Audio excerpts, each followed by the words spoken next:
خبر شامل کرتے ہیں چکوال سے راجہ وسیم کی اس رپورٹ میں صفی نامہ کے ڈسٹرکٹ کرائم رپورٹر راجہ وسیم عرف راجو چاند کے بھتیجے حافظ عبد الرحمان کے ختم قرآن کی تقریب بافضل خدا گاؤں ڈھوکیجڑ میں اختتام پذیر۔ خواب راجہ وسیم راجو کے والد محترم مرحوم حاجی محمد نور صاحب کا تھا، جو آج مولانا صادق صاحب کی محنت سے تعبیر پا گیا۔ ختم قرآن تقریب کا باقاعدہ آغاز تلاوت قرآن پاک سے کیا گیا، جس کے بعد پروگرام کی صدارت مسجد امام مفتی کبیر صاحب نے کی۔ ختم قرآن پروگرام کے پر مسرت موقع پر قرآن پاک کی سیرت پر بیان تلہ کنگ سے آئے انتہائی محترم مولانا حافظ صادق صاحب نے کیا، جن کی محنت سے آج حافظ عبد الرحمان ختم قرآن کی منزل طے کر پایا۔ ختم قرآن پروگرام میں خصوصی شرکت ضلعی صدر سنی علماء کونسل چکوال قاری اسد عرفان کے مختصر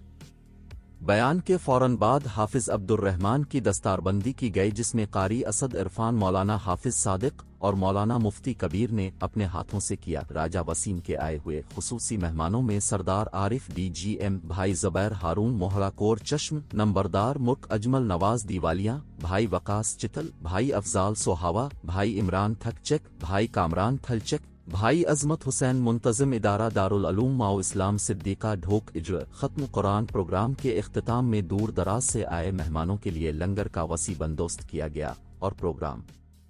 کا اختتام دعا سے کیا گیا۔ راجہ وسیم کا دور دراز اور اہل علاقہ کی طرف سے آئے ہوئے تمام مہمانوں کا دل سے شکریہ ادا کیا۔